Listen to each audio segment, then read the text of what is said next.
నిన్న చెప్పిన కళ్యాణం తాలూకు శేషవస్త్రాలు ఇవ్వండి.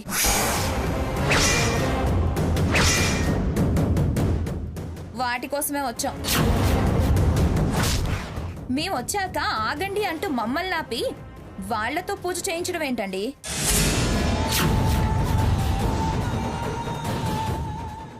ఎవరేంటో మీకు తెలీదా? మా ముందు వాళ్ళంతా.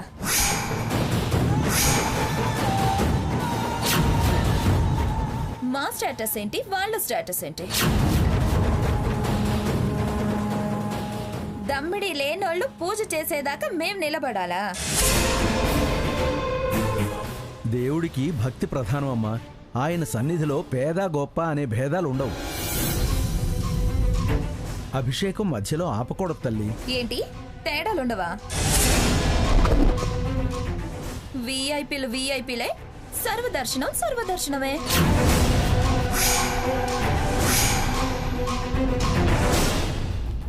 అయినా మీతో మాకు వాదన అనవసరం. మా శేష వస్త్రాలు మాకిప్పించండి, మేం బయలుదేరుతాం. అమ్మా, నిన్న వీళ్ళు కట్టుబట్టలతో తమరి కమతం వీడి ఇక్కడికొచ్చారు. ఆ విషయం తెలిసి మీ మీద గౌరవంతో వీరిని స్వామివారి సన్నిధిలో ఉండమన్నాను.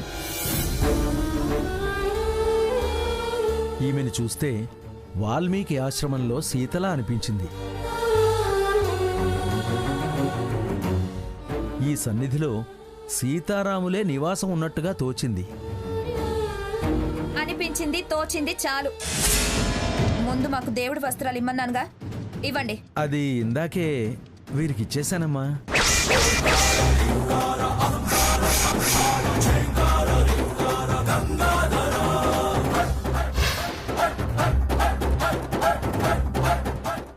ఏంటి వీళ్ళకిచ్చారా? అలా ఎలా ఇచ్చారు? ఆచారం శాస్త్రం అన్నీ తెలుసని ఇందాక అన్ని కబుర్లు చెప్పి ఆ శేష వస్త్రాలు వాళ్ళకెలా ఇచ్చారు? ఇచ్చే ముందు అమ్మమ్మని అడగాలిగా. పద్ధతి తెలీదా? అంతా మీ ఇష్టమేనా? కానీ ఇది అపచారం కాదా? శాస్త్ర విరుద్ధం కాదా?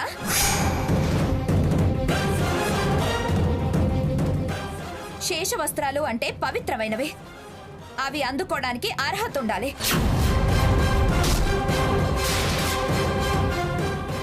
గతి లేనాళ్ళకిచ్చి కట్టపెట్టాలనుకున్నారా?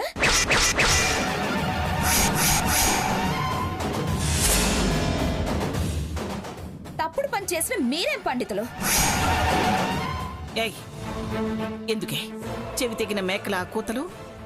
ఎందుకలా నోరు పారేసుకుంటావు? వారేం పద్ధతి తప్పలేదు, అర్హులకే ఇచ్చారు. ఏంటి అర్హులకే ఇచ్చారా? అంటే తమరే ఇమ్మని చెప్పారా?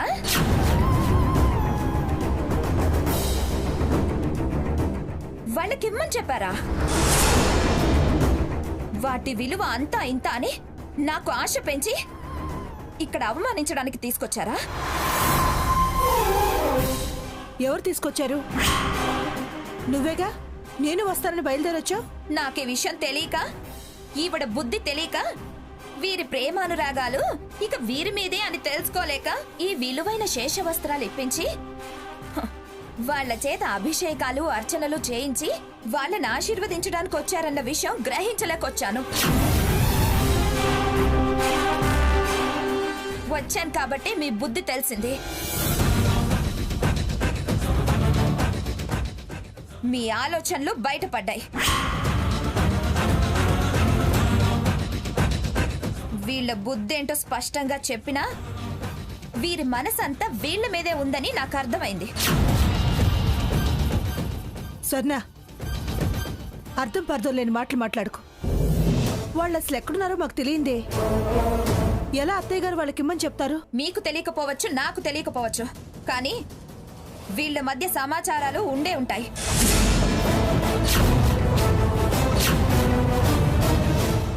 ఇటు ఈ పంతులు గారికి, అటు వారి ప్రియమైన మనవడు మనవరాలకి తెలిసే ఉంటాయి.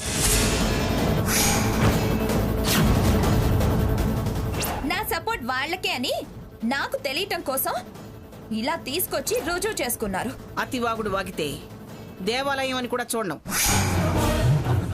ప్రేమైనా అనురాగమైనా వాళ్ళ వైపే అంటావేంటే?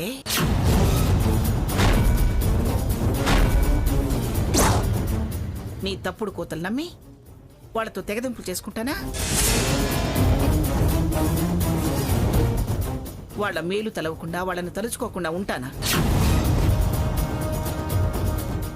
పరై చెడే కోరందాన్ని నా వాళ్ళ చెడు ఎలా కోరతానే? అంటే తమరు సమాచారాలు అందించి ఈ వస్త్రాలు అందించారన్న మాట నిజమేగా? ఏయ్, వాళ్ళిక్కడున్నారని తెలిస్తే అసలు ఆ శేషవస్త్రాల గురించి ప్రస్తావించేదాన్నే కాదు. అంత కళ్యాణం చేసి కళ్యాణమూర్తుల్ని గృహప్రవేశం చేయించనివ్వలేదు. అది కీడని నా మనసు హెచ్చరిస్తూనే ఉంది. ఆ కీడే వీళ్ళ ఇంటికి దూరం అవడం. అది నన్ను మరీ భయపెట్టింది. ముందు ముందు ఇంకెన్ని కష్టాలు నష్టాలు పాలవాల్సి వస్తుందోనని భయం వేసింది. రాత్రంతా భయంగా గడిపాను. కనీసం మీతో ఆ శేషవస్త్రాలు కట్టించి ఇంట్లో దీపారాధన చేయిస్తే కాస్తైనా ఆ దైవం దయ తెలిస్తే మీకే కీడు జరగకూడదన్న ఆలోచనతోనే అవి తెద్దామన్నాను.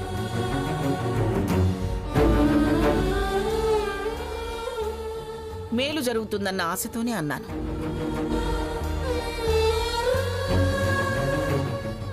ఇక్కడికొచ్చాకే కదే వాళ్ళు కనిపించింది, ఇక్కడున్నారని తెలిసింది.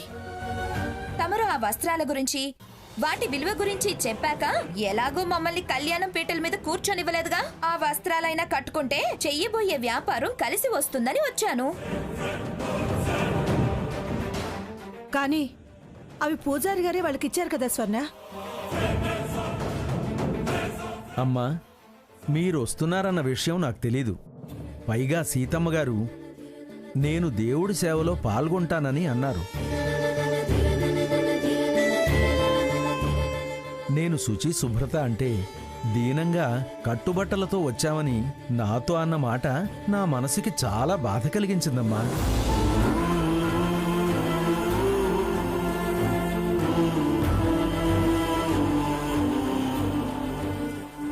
అంతలో ఆ దేవుడే గుర్తు చేశాడు, కళ్యాణం జరిపిన దంపతులు వీరేనన్న సంగతి. అందుకే ఆ శేషవస్త్రాలు వారికే ఇచ్చాను.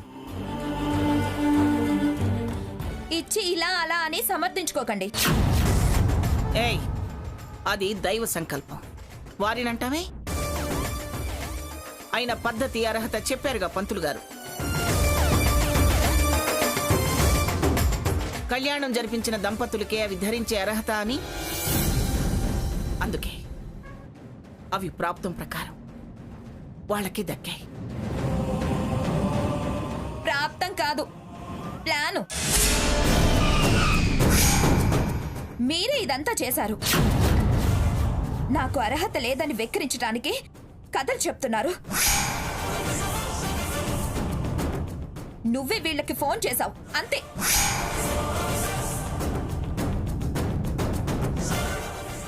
చాటుమాటుగా మీరు చేయాల్సినవి చేస్తున్నారు.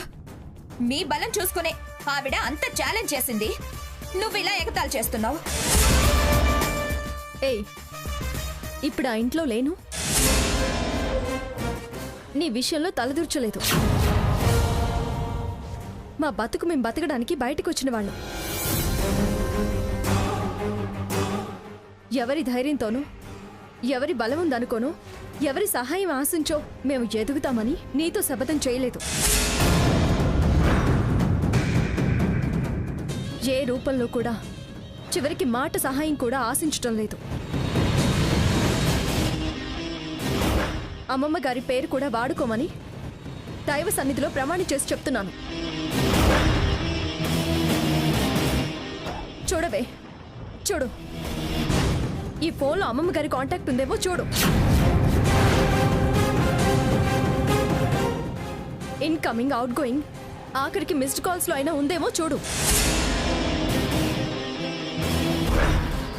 ఇక మీదట భ్రమపడి నిందలు వేసినా సహించనుగాక సహించను. నీలా ఎవరి సొమ్ము పెట్టుబడి పెట్టి దాని లాభాల్ని నమ్ముకొని వ్యాపారం చేసే ఆలోచన మాకు లేదు.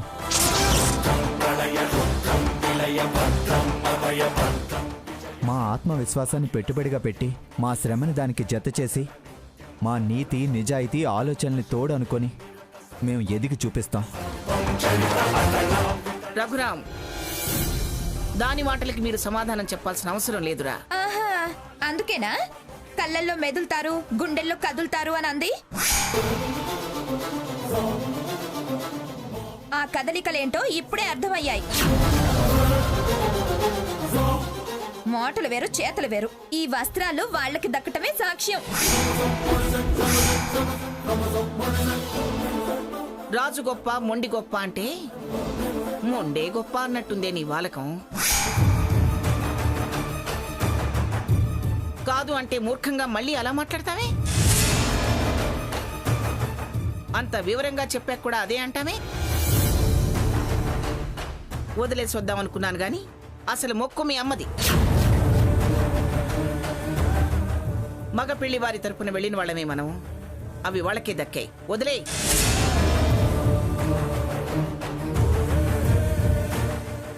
అయినా ఇంట్లో అడ్డం అన్నావు, ఆస్తిలో భాగం అన్నావు. ఇంకా ఏమిటి నీ ఏడుపు? నిజంగా ఎదిగిపోతామేమోనన్న భయం. దేవుడి వస్త్రాలు దక్కాయి కదా, స్వామి దీవెనలు దక్కాయన్న కుళ్ళు. మేము దేవుణ్ణి నమ్మామన్న భయం. చూడు స్వర్ణ, నీ భయం తొలగించడానికే ఇల్లు వదిలొచ్చేసాం.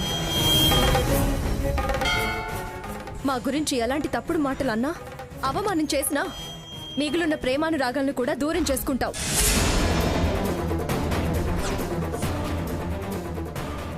నువ్వు అనుమానించాల్సింది మమ్మల్ని కాదే. ఎవరు అరిచేతిలో స్వర్గం చూపిస్తూ లేనిపోని ఆశలు కల్పిస్తున్నారో ముందు వాళ్ళని, వాళ్ళ స్నేహాన్ని మానుకో. రామచంద్ర మాస్టర్ కూతురు స్వర్ణగా ఆలోచించు. అప్పుడే ఈ సీత ఏంటో నీకు అర్థమవుతుంది. నీకు నీ స్థితి పరిస్థితి ఏంటనేది అర్థమవుతుంది. ఏది భ్రమో, ఏది వాస్తవమో, ఏది నిజమో, ఏది అబద్ధమో నీకే తెలుస్తుంది. ఆ దైవం ముందే నిలబడి చెప్తున్నా, నేను నీ మేలు కోరేదాన్ని, నీ క్షేమం ఆశించేదాన్ని. నువ్వు అనుకునే ఆ సొమ్ముని ఆశించను లేదు, ఆ అవసరం అంతకన్నా నాకు లేదు. సీత, జరిగిందేదో జరిగిపోయింది. పిన్ని వద్దు, సీత నిన్నే చెప్పింది. అది కాదురా. ఏంటి? ఒకరు సీత అని, మరొకరు అది కాదురా అని మెల్లగా సన్నాయి నొక్కులు మొదలు పెట్టారు.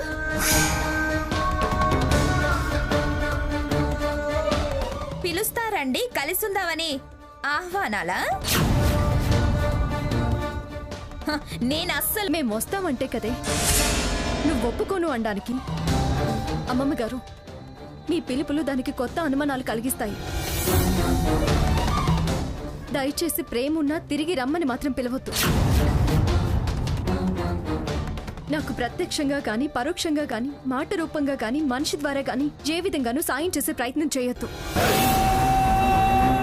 నా ప్రార్థన మన్నించండి. ఈ దైవం ఎంతో మీరు అంతే నాకు.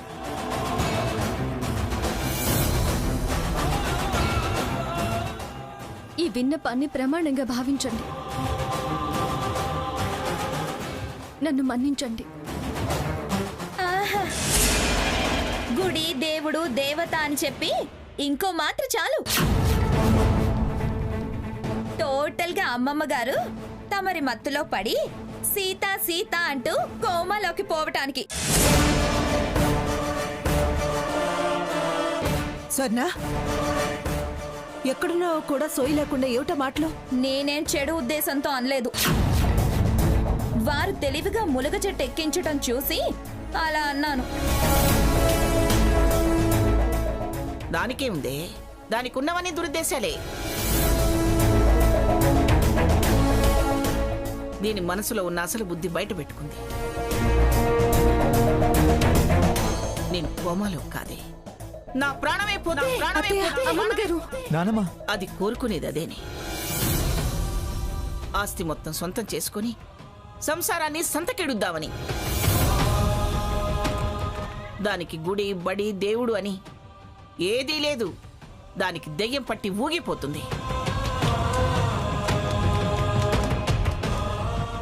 అది వదిలేలోపు అందరికీ మతి పోగొట్టేలా చేస్తుంది. పుణ్యం కోరి వస్తే పాపం మూట కట్టుకుని ఆ పాపం మన కొంగునే అంటకడుతుంది. పదలక్ష్మి, ఇలాంటి దాన్ని వెంట పెట్టుకుని రావటం నాదే బుద్ధి తక్కువ. అమ్మమ్మ గారు, మొదలుపెట్టు, ఎక్కించు, ఇంకా తిట్టించు. ఛీ, ఇంత మూర్ఖపు దానిలా తయారవుతున్నావేంటే? అందుకే నోరెత్తుకో, వాగింది చాలు. శేష వస్త్రాల కోసమని వస్తే పంచాయతీ శేషం మిగిల్చావు. లక్ష్మి, పద పద వెళదాం. వెళ్ళొద్దు. తమరి ప్రేమానురాగాలకు నేను అడ్డుపడ్డానన్న నింద నాకెందుకు? నేనే వెళ్తాను.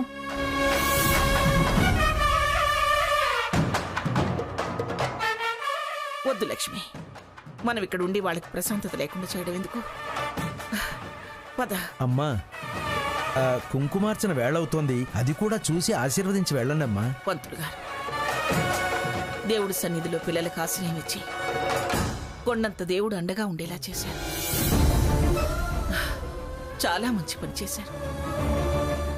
నిత్యం దేవతార్చన చేసే మీరే దేవుడై వీళ్ళకి తోడు నీడై ఉండాలని, చల్లగా కాపాడాలని మిమ్మల్ని కోరుకుంటున్నాను.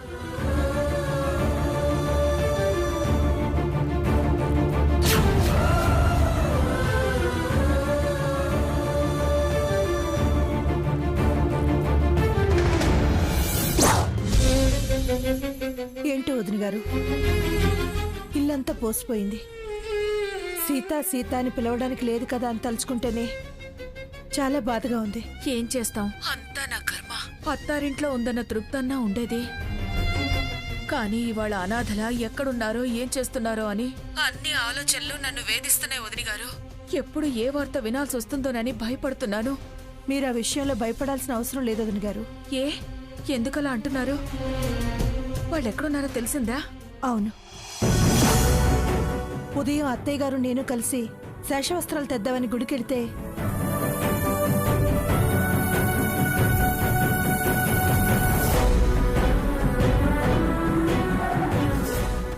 దేవుడి ఆశీస్సులు వాళ్ళకి మెండుగా లభించాయి. ఆయన సన్నిధిలోనే వాళ్ళకి స్థానం ఇచ్చారు. ఆయన నీడలోనే ఉంటున్నారు. అంతా వాళ్ళ మంచితనం. మీరు దిగులు పడాల్సిన పనిలేదు వదిన గారు. ఎంత సన్నిధానంలో ఉన్నా ఎల్లకాలం ఉండే స్థలం కాదు కదా వదిన గారు. ప్రస్తుతానికి అదే అనువైంది వదిన గారు. కాస్త మానసిక ప్రశాంతత అయినా ఉంటుంది కదా. అది నిజమేనండి. మళ్ళీ అందరం కలిసి ఆనందంగా ఎప్పుడుంటామోనని దిగులుగా ఉంది. ఆ భగవంతుడు నీళ్ళలోనే ఉన్నారుగా, ఆయనే పరిష్కారం చూపించాలి. మన ప్రయత్నం మనం కూడా చేయాలి కదా. ఏం చేస్తాం వదిన గారు? ఏం చేసినా నా చిన్న కూతురు చిందులేస్తుంది.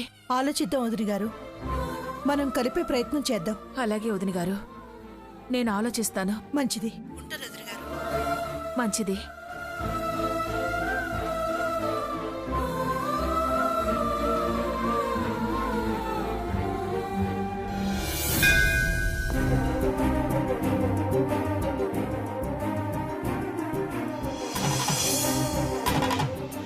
సీత, నేను ఆఫీస్కి వెళ్ళి నా సర్టిఫికేట్స్ తెచ్చుకుంటాను.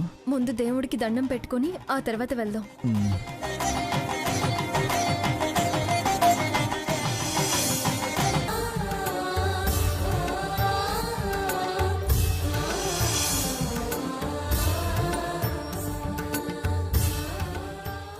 భగవంతుడా, ఒకప్పుడు పుట్టింటి దగ్గర నుంచి ఉద్యోగానికి వెళ్లేదాన్ని. ఆ తర్వాత మెట్టినింటికి వెళ్ళి ఉద్యోగం మానేసి తిరిగి ఇవాల్టి నుంచి కొత్త జీవితం ప్రారంభిస్తున్నాను. మమ్మల్ని ఆశీర్వదించు. మా ప్రయత్నాలకి ఏ ఆటంకం జరగకుండా కాపాడుతండ్రి. స్వామి, ధర్మంగా బతుకుతుంటే అధర్మంగా మాకు లేని ఆశను, స్వార్థాన్ని మాకు అంటగట్టి మేం మా ఇంట్లో ఉండకుండా చేసిందా స్వర్ణ? నీ మీద నమ్మకంతో, మా మీద మాకున్న విశ్వాసంతో బయటికి వచ్చాం. మా జీవితం ఇక నుంచైనా సాఫీగా సాగేలా చూడు తండ్రి.